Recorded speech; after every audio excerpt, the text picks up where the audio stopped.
جب حج کے لیے یا عمرہ کے لیے نیت، دل کی نیت کے ساتھ ساتھ زبان کے ساتھ اس نیت کا اعلان ضروری تھا، تو اس کے الفاظ بھی آ گئے، اس کی تعلیم بھی آ گئی، رسول اللہ صلی اللہ علیہ وسلم کا عمل بھی آ گیا۔ اس عبادت کے علاوہ کسی عبادت میں زبان کے ساتھ دل کی ہوئی نیت کا اعلان رسول اللہ صلی اللہ علیہ وسلم سے ثابت نہیں ہے، نہ نماز کے لیے، نہ ہی روزے کے لیے، نہ کسی اور عمل کے لیے۔ جس نے اللہ اکبر کے علاوہ کسی بھی لفظ کے ساتھ نماز کا آغاز کیا، اس کی نماز ہوتی ہی نہیں ہے۔ اکٹھے تکبیر اور ہاتھ اٹھائے، یہ بھی درست ہے۔ پہلے ہاتھ اٹھائے اور کہے اللہ اکبر، یہ بھی درست ہے۔ پہلے کہ اللہ اکبر اور پھر ہاتھ اٹھائے، یہ بھی رسول اللہ صلی اللہ علیہ وسلم سے ثابت ہے۔ اب تینوں کی آپ حدیث سنیں کہ ہیں وَلَا إِلَٰهَ غَيْرُهُ، اللہ کوئی تیری الوہیت میں، عبادت میں تیرے ساتھ شریک کوئی نہیں، ربوبیت میں، تیرے اختیارات میں کوئی شریک نہیں۔ اللہ تیرا کتنا بھی محبوب کیوں نہ ہو، تیرا وہ کتنا ہی پیارا کیوں نہ ہو، اللہ تو اس کے سامنے مجبور نہیں ہے، اس کی بات ماننے میں، اس کی سفارش کو قبول کرنے میں تو مجبور نہیں ہے۔ جب تو چاہے گا، جس کے حق میں تو چاہے گا، جس کے لیے تو چاہے گا، اسی کے حق میں تیرے محبوب بھی سفارش کر سکیں گے، ورنہ تیرے محبوبوں کو بھی، چاہے وہ نبی ہوں، چاہے وہ فرشتے ہوں، ایک لفظ تک بولنے کی اجازت نہیں ہوگی۔ وَلَا يَشْفَعُونَ إِلَّا لِمَنِ ارْتَضَىٰ، اللہ جس کے لیے تیری اجازت نہ ہو، نہ تیرے فرشتے چونچرا کر سکتے ہیں، نہ تیرے نبی بات کر سکتے ہیں۔ اے پروردگار، آخری الزمان پیارے پیغمبر محمد الرسول اللہ صلی اللہ علیہ وسلم بھی سجدے میں گر کر دعائیں کرتے رہیں گے، تجھ سے درخواست کرتے رہیں گے، جب تک تو حکم نہیں کرے گا اللہ وہ اپنا سر نہیں اٹھائیں گے، جب تک تو حکم نہیں کرے گا تجھ سے وہ سفارش اور شفاعت نہیں کریں گے، جب تو اجازت دے گا کہ اپنا سر اٹھا۔ سب سے محبوب تیرا بندہ محمد الرسول اللہ صلی اللہ علیہ وسلم تیری اجازت سے اپنا سر اٹھائیں گے، پھر جس کے حق میں تو کہے گا کہ ہاں اے میرے نبی اس کے بارے میں سفارش کر سکتا ہے، کیونکہ اس نے میرے ساتھ شرک نہیں کیا، اس نے چلو گناہ کیے تھے، اب تیری سفارش سے میں اس کو معاف کر سکتا ہوں۔ اللہ تو اجازت دے گا تو سب سے محبوب تیرا بندہ تیری اجازت سے سفارش کر سکے گا، تیری اجازت کے بغیر نہ تیرا محبوب سفارش کر سکتا ہے، کسی اور کی تو پیش ہی نہیں جاتی، کسی اور کی تو پیش ہی نہیں۔ یہ مطلب ہے وَتَعَالَى جَدُّكَ، اللہ تیری شان اتنی بلند ہے کہ باقی ساری شانوں والے تیرے آگے ہیچ ہیں، کوئی حیثیت نہیں رکھتے رہا ہے۔ ہر وقت ہر کسی کی سننا اور اس کو قبول کرنا اور اس کے معاملات کو حل کرنا اور اس کی مدد کو پہنچنا اللہ صرف تیری صفت ہے، تیرے علاوہ کسی کی صفت نہیں ہے، نہ کسی نبی کی، نہ کسی ولی کی، نہ تیرے پیارے کی، نہ محمد الرسول اللہ کی، نہ علی کی، نہ ولی کی۔ اللہ صرف اور صرف تیری صفت ہے کہ تو ہر وقت ہر کسی کی سنتا بھی ہے، اس کو قبول بھی کرتا ہے، اس کے مسائل کو حل بھی کرتا ہے، گہرائیوں کے اندر، پتھروں کے اندر، غاروں کے اندر، کیڑوں مکوڑوں کو ان کی باتوں کو سن کر، ان کی باتوں کو قبول کر کے، ان کی باتوں کو سمجھ کر ان کے مسائل کو حل کرنے والا صرف تو ہے، تیری ہی یہ صفت ہے، کسی کے اندر یہ صفت نہیں ہے۔ جب ہم کہتے ہیں وَتَعَالَى جَدُّكَ وَلَا إِلَٰهَ غَيْرُكَ، اس بات کا ہم اقرار کر رہے ہوتے ہیں۔ حافظ محمد بن عبدالسلام بٹوی، اسلامک اسکالر۔ اما بعد فقد قال الله تبارك وتعالى في القرآن المجيد اعوذ بالله من الشيطان الرجيم وأقيموا الصلاة وآتوا الزكاة واركعوا مع الراكعين۔ محترم بھائیوں، بزرگوں، عزیز طلبہ، معززات ماؤں اور بہنوں، آج انشاءاللہ العزیز ہم اپنا جو نماز کا سلسلہ ہے اس پر گفتگو کریں گے۔ آج انشاءاللہ ہم نماز کے طریقے کا آغاز کریں گے۔ نماز میں سب سے پہلے نیت ہے۔ رسول اللہ صلی اللہ علیہ وسلم نے فرمایا انما الاعمال بالنیات، تمام عملوں کا اعتبار نیتوں پر ہے، جس طرح کی نیت ہوگی اسی طرح کا اس کا بدلہ اور اس کا اجر ہوگا۔ عمل نیک بھی ہو لیکن نیت اس کی نیکی کی نہ ہو، دکھاوے کی ہو، ریاکاری کی ہو، تو بڑے سے بڑا عمل، حتیٰ کہ شہید کی شہادت، عالم کا علم اور سخی کی سخاوت، وہ بھی رائے گاہ ہوگی۔ تو سب سے پہلے اس بات کو ذہن نشین کریں کہ نیت یہ عمل، کام ہی دل کا ہے۔ زبان سے نیت ہوتی ہی نہیں ہے۔ جس طرح ناک سے دیکھا نہیں جا سکتا، سنا نہیں جا سکتا، کان سے جو ہے وہ سونگا نہیں جا سکتا، اور آنکھوں سے سنا نہیں جا سکتا، یہ ہر ایک کا الگ الگ کام ہے۔ سننا کانوں کا کام ہے، دیکھنا آنکھوں کا کام ہے، بات کرنا، اعلان کرنا، گفتگو کرنا زبان کا کام ہے، نیت کرنا دل کا عمل ہے۔ زبان کا عمل ہی نہیں ہے نیت کرنا، زبان کا عمل گفتگو کرنا ہے، اعلان کرنا ہے۔ تمام اسلام کے احکام سوائے حج اور عمرے کے، نیت وہ دل سے ہے، اور حج اور عمرے میں بھی جو الفاظ ہیں وہ نیت نہیں، وہ اس نیت کا اعلان ہے۔ حج اور عمرے میں اپنی اس نیت کے ساتھ ساتھ، دل کی نیت کے ساتھ ساتھ اس کا اعلان کرنا یہ بھی ضروری ہے۔ رسول اللہ صلی اللہ علیہ وسلم نے اور صحابہ کرام نے، رسول اللہ صلی اللہ علیہ وسلم کی یہی جو ہے نا وہ طریقہ اور سنت ہے۔ آپ باقاعدہ اعلان کرتے تھے جب احرام باندھتے عمرے کا یا حج کا، تو فرماتے لبیک بالعمرہ او لبیک بالحج، اللہم لبیک بالحج۔ تو جب حج کے لیے یا عمرہ کے لیے نیت، دل کی نیت کے ساتھ ساتھ زبان کے ساتھ اس نیت کا اعلان ضروری تھا، تو اس کے الفاظ بھی آ گئے، اس کی تعلیم بھی آ گئی، رسول اللہ صلی اللہ علیہ وسلم کا عمل بھی آ گیا۔ اس عبادت کے علاوہ کسی عبادت میں زبان کے ساتھ دل کی ہوئی نیت کا اعلان رسول اللہ صلی اللہ علیہ وسلم سے ثابت نہیں ہے، نہ نماز کے لیے، نہ ہی روزے کے لیے، نہ کسی اور عمل کے لیے۔ چہ جائے کہ ہم اس نیت کو فرض بھی کہیں اور پھر اس کو اپنی پنجابی زبان میں یا اس کو اردو زبان میں یا اس کو فارسی زبان میں دین بنا کر جو ہے نا وہ ہم اس کو لازم کریں۔ قرآن و سنت میں اس کا کوئی وجود نہیں ہے۔ اس کے بعد نیت یعنی دل سے ارادہ کہ میں اللہ کے لیے، ایک اللہ کے لیے، رب کو راضی کرنے کے لیے میں اللہ کے سامنے کھڑا ہوں، نماز پڑھنے لگا۔ سب سے پہلا کام تکبیر اولا، تکبیر تحریمہ بھی اس کو کہتے ہیں، تکبیر اولا بھی اس کو کہتے ہیں۔ تکبیر تحریمہ اس لیے کہ تحریم کا مطلب ہے حرام کرنا، کھانا پینا، گفتگو کرنا، ادھر ادھر دیکھنا، ان ساری چیزوں کو تکبیر تحریمہ حرام کر دیتی ہے۔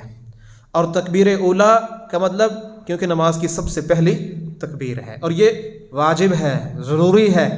رسول اللہ صلی اللہ علیہ وسلم کے متعلق حضرت عائشہ رضی اللہ عنہا فرماتی ہیں، کان رسول اللہ صلی اللہ علیہ وسلم یفتتح الصلاة بالتکبیر، رسول اللہ صلی اللہ علیہ وسلم نماز کا ابتدا اللہ اکبر کے ساتھ کرتے تھے۔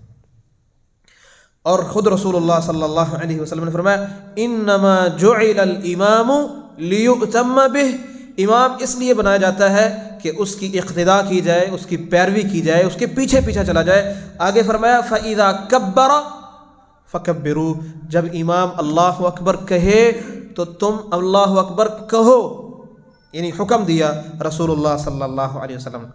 اچھا، یہ تو اب سوال ذہن میں آتا ہے کہ یہ تو ہر کوئی اللہ اکبر سے شروع کرتا ہے؟ نہیں، بعض لوگوں کا باقاعدہ یہ فتویٰ ہے اور ان کا یہ کہنا ہے کہ کسی بھی لفظ کے ساتھ جس میں اللہ کی تعظیم ہو اس کے ساتھ نماز کی ابتدا کی جا سکتی ہے۔ مثلا کوئی اللہ اعظم کہہ دے، یا اللہ کبیر کہہ دے، اللہ جلیل کہہ دے، سبحان اللہ کہہ کر، الحمدللہ کہہ کر، لا الہ الا اللہ کہہ کے نماز کی ابتدا کی جاتی ہے، باقاعدہ فتویٰ دیا بعض لوگوں نے۔ یہ چیز رسول اللہ صلی اللہ علیہ وسلم کے حکم کے بالکل خلاف ہے۔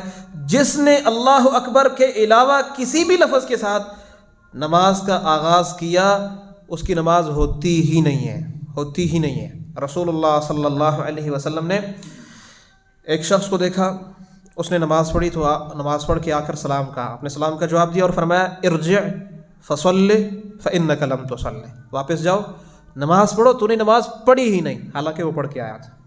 اس نے پھر نماز پڑھی، پھر آ کر سلام کہا، آپ نے سلام کا جواب دیا اور وہی فرمایا کہ واپس جاؤ نماز پڑھو، تم نے نماز پڑھی ہی نہیں ہے۔ پھر تیسری دفعہ پھر بھی آپ نے یہی فرمایا۔ پھر انہوں نے کہا اللہ کے رسول اس سے بہتر میں نہیں پڑھ سکتا، میں نے اپنی پوری کوشش کی ہے، اب آپ مجھے سکھا دیجئے۔ تو جب سکھانے کی درخواست کی تو رسول اللہ صلی اللہ علیہ وسلم نے سکھائی بھی، اور ابتداء میں جو الفاظ سکھاتے ہوئے ابتداء میں فرمایا انہ لا یتم صلاۃ لأحد من الناس، تم میں سے لوگوں میں سے کسی کی نماز اس وقت تک مکمل ہی نہیں ہوتی حتی یتوضأ، یہاں تک کہ وہ وضو کرے اور اچھی طرح وضو کرے، ثم یکبر، پھر وہ اللہ اکبر کہہ کر ابتدا کرے، اللہ اکبر کہہ کر ابتدا کرے۔ اللہ اکبر کے علاوہ یعنی کوئی نماز پڑھے گا 1000 دفعہ نماز پڑھ لے، نماز اس کی ہوگی ہی نہیں۔ پہلی تکبیر کے ساتھ ہی دونوں ہاتھوں کو برابر اٹھانا ہے اور برابر اٹھا کر اس کو ساتھ میں تکبیر کہنی ہے۔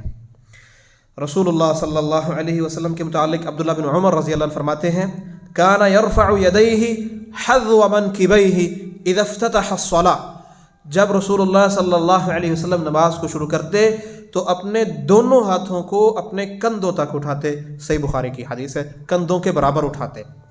کان یرفع یدیہ حذو منکبیہ اذا افتتح الصلاۃ، جب نماز کو شروع کرتے، اچھا، اور تکبیر کہتے۔ دوسری بخاری کی حدیث ہے، اس میں ہے کہ وَكَانَ يَفْعَلُ ذَلِكَ حِينَ يُكَبِّرُ، جب آپ تکبیر کہتے، یعنی تکبیر اور ہاتھوں کو اٹھانا یہ اکٹھا۔ ہاتھوں کو کب اٹھانا ہے؟ ہاتھوں کو اکٹھے اٹھاتے ہوئے تکبیر کہنا، یہ بھی رسول اللہ صلی اللہ علیہ وسلم سے ثابت ہے۔ پہلے ہاتھوں کو اٹھائے اور پھر تکبیر کہے، یہ بھی رسول اللہ صلی اللہ علیہ وسلم سے ثابت ہے۔ اور پہلے جو ہے نا تکبیر کہہ دے اور بعد میں ہاتھوں کو اٹھائے، یہ بھی رسول اللہ صلی اللہ علیہ وسلم سے ثابت ہے۔ تینوں طریقے سے اکٹھے تکبیر اور ہاتھ اٹھائے، یہ بھی درست ہے۔ پہلے ہاتھ اٹھائے اور کہے اللہ اکبر، یہ بھی درست ہے۔ پہلے کہ اللہ اکبر اور پھر ہاتھ اٹھائے، یہ بھی رسول اللہ صلی اللہ علیہ وسلم سے ثابت ہے۔ اب تینوں کی آپ حدیث سنیں۔ پہلی حدیث عبداللہ بن عمر رضی اللہ عنہ فرماتے ہیں کہ آپ ہاتھوں کو اٹھاتے حین یکبر للرکوع، جب آپ رکوع کے لیے یا ایک رکن سے دوسرے رکن میں جانے کے لیے جب تکبیر کہتے تب آپ اپنے ہاتھوں کو اٹھاتے۔ دوسری حدیث انہی کی عبداللہ بن عمر رضی اللہ عنہ کی فرماتے ہیں رأیت رسول اللہ صلی اللہ علیہ وسلم اذا افتتح الصلاة رفع یدیہ، میں نے رسول اللہ صلی اللہ علیہ وسلم کو دیکھا نماز پڑھتے ہوئے آپ نے اپنے ہاتھوں کو اٹھایا اور ان کو کندھوں تک لے گئے اور پھر آپ نے تکبیر کہی۔ تیسری حدیث ہے جس میں ہے کہ پہلے رسول اللہ صلی اللہ علیہ وسلم نے تکبیر کہی اور پھر آپ نے اپنے ہاتھوں کو اٹھایا۔ مالک بن حویرث رضی اللہ عنہ کی حدیث ہے، صحیح مسلم کی، انہوں نے نماز پڑھ کے صحابہ کو دکھائی اور نماز اس طرح پڑھی کہ کبر ثم رفع یدیہ، پہلے آپ نے تکبیر کہی اور پھر ہاتھوں کو اٹھایا اور پھر کہا کہ میں نے رسول اللہ صلی اللہ علیہ وسلم کو دیکھا کہ آپ اسی طرح کیا کرتے تھے۔ تو تینوں طرح رسول اللہ صلی اللہ علیہ وسلم سے یہ عمل ثابت ہے۔ تو یہ جو بات ہے نا رفع الیدین، اس پر انشاءاللہ ایک مستقل میں خطبہ بھی دوں گا، لیکن نماز کے ابتداء میں ہاتھوں کو اٹھانا، رفع الیدین کرنا، اس پر امت کا اتفاق ہے، ہر ایک اس کو مانتا ہے اور اس کا قائل بھی ہے اور اس کا فاعل بھی ہے، کرتے بھی ہیں اور اس کو مانتے بھی ہیں۔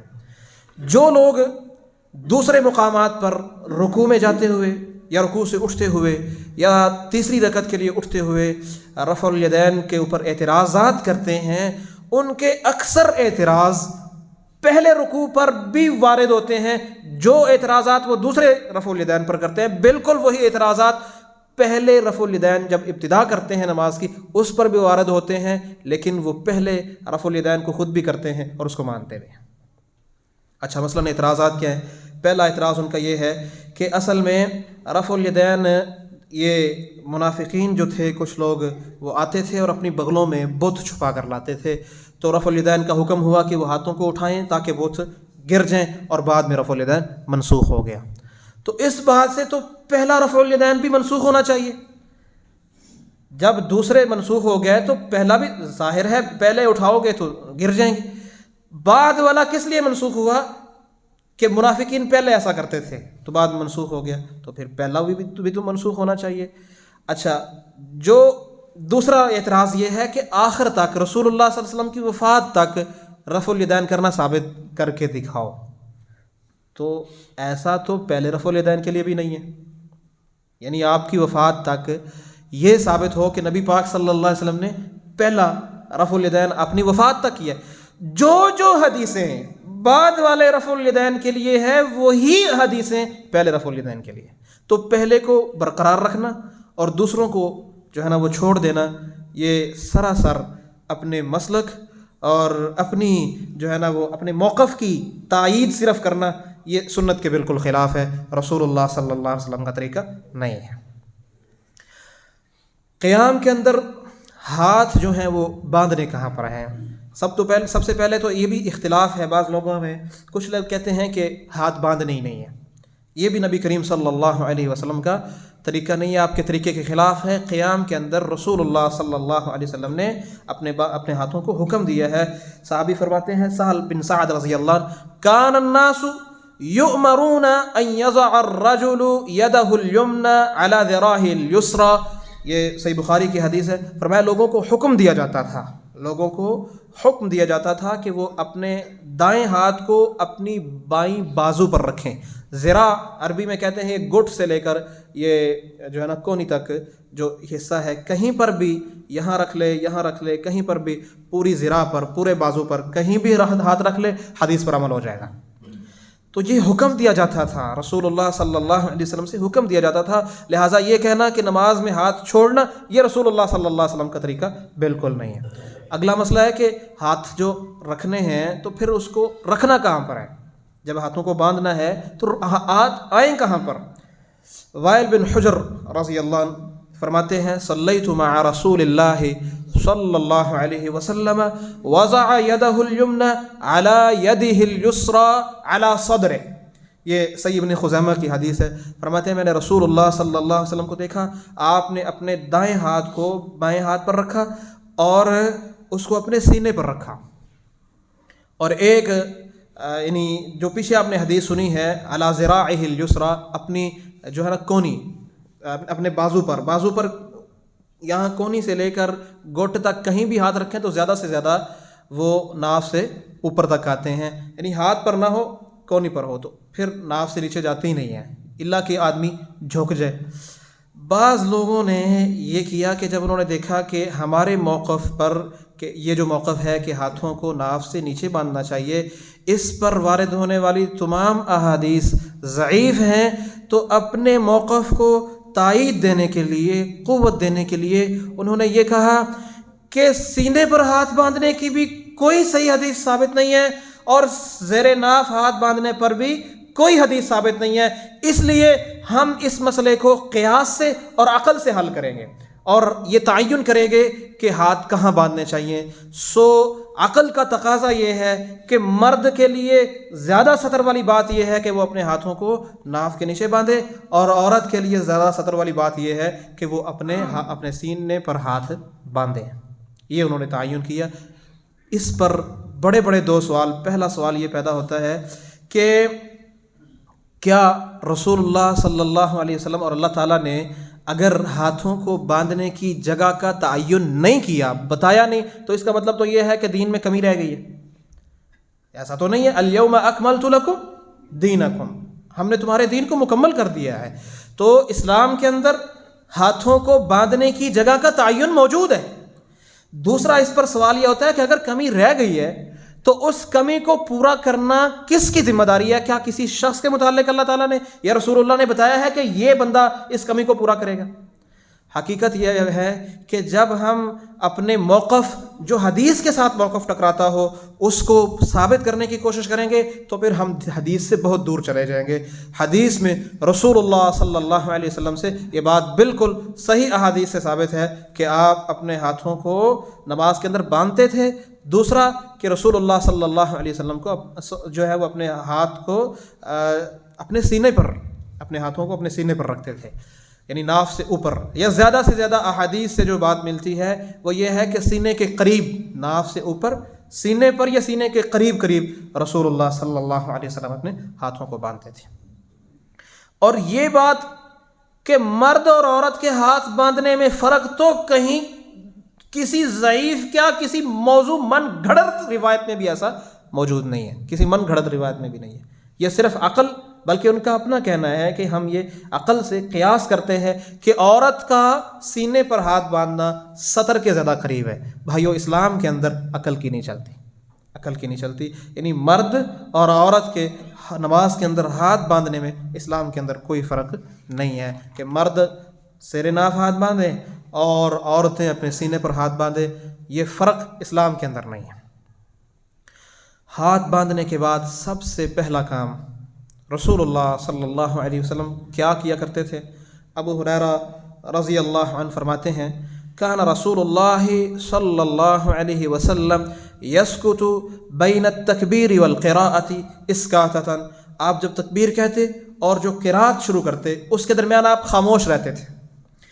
تو کہتے ہیں فقلت بأبی و امی یا رسول اللہ، اے اللہ کے رسول آپ پر میرے ماں باپ قربان ہوں، مجھے بتائیے کہ اسکاتک بین التکبیر والقراءۃ ما تقول، جب آپ تکبیر اور سورہ فاتحہ پڑھنے قراءت کرنے کے دوران خاموش رہتے ہیں تو آپ کیا کہتے ہیں؟ اس وقت آپ کیا پڑھتے ہیں؟ اس حدیث سے اتنے سے الفاظ سے ایک تو بہت بڑی بات یہ سمجھ آتی ہے کہ صحابہ کرام میں شوق تھا، پوچھا کرتے تھے۔ اور یہ بات یاد رکھے کہ علم پوچھنے کے ساتھ آتا ہے، پوچھنے میں حیا کرنا، شرم کرنا، اور خاص طور پر دینی مثال میں یہ مسلمان کو زیب نہیں دیتا۔ کسی بات کا علم نہیں ہے، کوئی بات آتی نہیں ہے، کوئی دعا نہیں آتی، کسی دعا کا مطلب نہیں آتا، خاص طور پر جو 5 وقت ہم نماز پڑھتے ہیں اس میں کسی کوئی ایک لفظ بھی ایسا نہیں ہونا چاہیے کہ جس کا ہمیں ترجمہ نہ آتا ہو۔ یار 5 وقت ہم اللہ کے سامنے کھڑے ہو کر وہ اللہ سے درخواست کرتے ہیں، مجھے علم نہ ہو کہ اس کا مطلب کیا ہے، پتہ ہی نہ ہو کہ میں کیا کہہ رہا ہوں، اللہ سے مانگ کیا رہا ہوں، اللہ سے درخواست کیا کر رہا ہوں، یہ زیب نہیں دیتا۔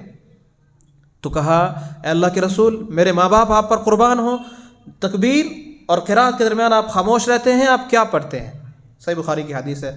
تو آپ نے فرمایا کہ اقول اللہم باعد بینی وبین خطایای کما باعدت بین المشرق والمغرب اللہم نقنی من الخطایا کما ينقى الثوب الابیض من الدنس اللہم اغسل خطایای بالماء والثلج والبرد۔ عزیز بھائیوں، ہم یہ دعا جب بولنا شروع کرتے ہیں تو ہمارے والدین ہمیں سکھا دیتے ہیں، مساجد میں ہمارے ائمہ ہمیں سکھا دیتے ہیں، ہمارے جو منتظمین ہوتے ہیں پڑھانے والے اساتذہ اکرام وہ ہمیں سکھاتے ہیں۔ سب سے پہلے نماز کی دعا ہی اکثر ہم یہی سیکھتے ہیں، شروع ہی یہیں سے کرتے ہیں، اللہم باعد بینی وبین خطایای۔ لیکن داڑھی سفید ہو جاتی ہے لیکن ہمیں اس کا مطلب نہیں آتا ہوتا، اس کا مطلب کیا ہے، اس کا ترجمہ کیا ہے، ترجمے کے بعد اس کا مفہوم کیا ہے، اس کا مطلب کیا ہے، تفسیر اس کی کیا ہے، تو آپ نے اس پر توجہ کرنی ہے۔ فرمایا اللہم باعد بینی وبین خطایای، اے اللہ دوری ڈال دے میرے درمیان اور میری خطاؤں کے درمیان، میرے گناہوں کے درمیان، کما باعدت بین المشرق والمغرب، جس طرح تو نے مشرق اور مغرب کے درمیان دوری کر دی ہے۔ مطلب اس کا یہ ہے کہ اللہ تو مجھے یہ توفیق عطا فرما کہ میں گناہوں کے قریب ہی نہ جاؤں، گناہوں سے اس قدر دور ہو جاؤں، اتنا متنفر ہو جاؤں، گناہوں سے اتنا دور ہو جاؤں جتنا دور تو نے مشرق سے مغرب کو کر دیا ہے، اتنا میں گناہوں سے دور ہو جاؤں۔ عزیز بھائیو، ہم 5 وقت یہ دعا پڑھتے ہیں لیکن اس کے باوجود گناہ ہم سے چھوٹتے نہیں ہیں، گناہوں کی محبت بہت ہے۔ حقیقت یہ ہے کہ اگر ہم اس کے معنی پر غور کرتے ہوئے اللہ سے اخلاص کے ساتھ دعا کریں تو ہمیں جو عادت گناہوں کی پڑی ہوئی ہے نا، ان کو چھوڑنے کے ایک بہت بڑا نسخہ ہے یہ کہ یا اللہ جو عادت پڑی ہے نا مجھے گناہوں کی، ان گناہوں کو مجھ سے اتنا دور کر دے جتنا تو نے مشرق کو مغرب سے دور کیا ہے۔ آگے اللہم نقنی من الخطایا کما ینقی الثوب الابیض من الدنس، اے اللہ مجھے گناہوں سے صاف کر دے، پاک کر دے، جس طرح سفید کپڑے کو میل کچیل سے صاف کیا جاتا ہے۔ عام کپڑا نہیں، سفید کپڑا۔ سفید کپڑا کیوں؟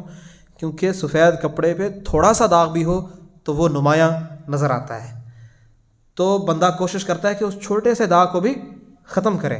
یا اللہ اس طرح میرے گناہوں کو، پہلی بات یہ ہے کہ مجھے اپنے گناہوں سے دور کر دے، متنفر کر دے کہ میں گناہ کے قریب ہی نہ جاؤں، اور اگر میں کر بیٹھوں تو میرے نامہ اعمال سے گناہوں کو اس طرح ختم کر دے جس طرح سفید کپڑے سے میل کچیل کو دور کر دیا جاتا ہے۔ دھونے والے کو تسلی تب ہوتی ہے جب وہ اس پر ایک نقطہ بھی دیکھنا گوارا نہیں کرتا کہ ہاں یہ اس پر اب ایک نقطہ بھی نظر نہیں آ رہا۔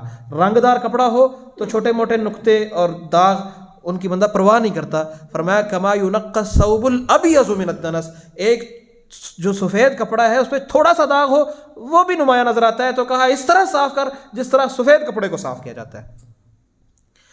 آگے فرمایا اللہم اغسل خطایایا بالماء والثلج والبرد، اللہ میری خطاؤں کو دھو ڈال۔ کس طرح؟ فرمایا بالماء، پانی سے دھو ڈال، والثلج، اللہ برف سے دھو ڈال، والثلج والماء والبرد، اولوں کے ساتھ دھو ڈال، جو بارش برستی ہے تو برف کے اولے پڑتے ہیں ان کے ساتھ دھو ڈال۔ یہاں بات کو سمجھنے کی ضرورت ہے، بندہ سوچتا رہتا ہے یار برف کے ساتھ دھونے کا مطلب کیا ہوا، اولوں کے ساتھ دھونے کا مطلب کیا ہوا۔ عموماً ایک سوال ذہن میں پیدا ہوتا ہے کہ دھونے کے لیے زیادہ جو صفائی ہے وہ تو گرم پانی سے ہوتی، تو برف کے ساتھ دھونے کا مطلب کیا ہے اور اولوں کے ساتھ دھونے کا مطلب کیا ہے؟ عزیز بھائیو، یہ کپڑوں کو دھونے کی بات نہیں ہے، یہ گناہوں کو دھونے کی بات ہے، اور گناہوں کا نتیجہ آگ ہے، اور آگ ظاہر ہے ٹھنڈے پانی سے بجھتی ہے۔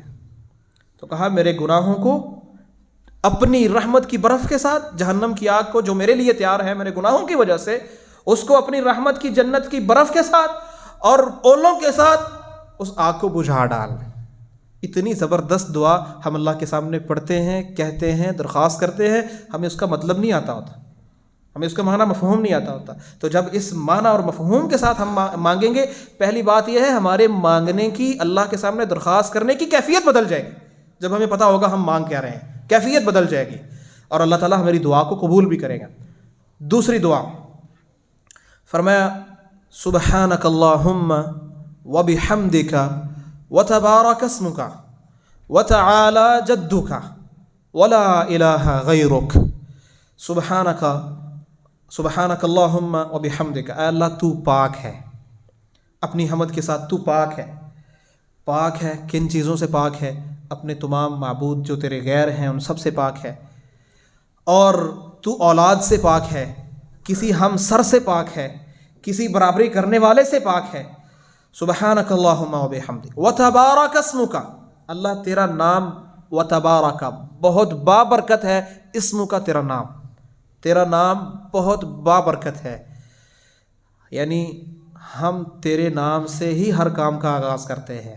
ہمارا کھانا ہے تیرے نام کے ساتھ، ہمارا اٹھنا ہے تیرے نام کے ساتھ، ہمارا سواری پر جو ہے نا چڑھنا ہے تیرے نام کے ساتھ، گھر میں داخل ہونا ہے تیرے نام کے ساتھ، گھر سے باہر نکلنا ہے تیرے نام کے ساتھ، ہر الغرض کوئی کام بھی کریں گے اللہ تیرا بابرکت نام لے کر کریں گے، تیرا بابرکت نام لے کر آغاز کریں گے تو ہی ہمارے لیے خیر ہے۔ اگر ہم نے تیرے نام کے ساتھ آغاز نہ کیا تو ہمارے لیے کوئی خیر نہیں ہے۔ وتبارک اسمک، اللہ تیرا نام بہت بابرکت ہے، جس کام میں ہم نے تیرے نام کا آغاز کر لیا ہمیں یقین ہے کہ اس کام میں برکت ہی برکت ہے۔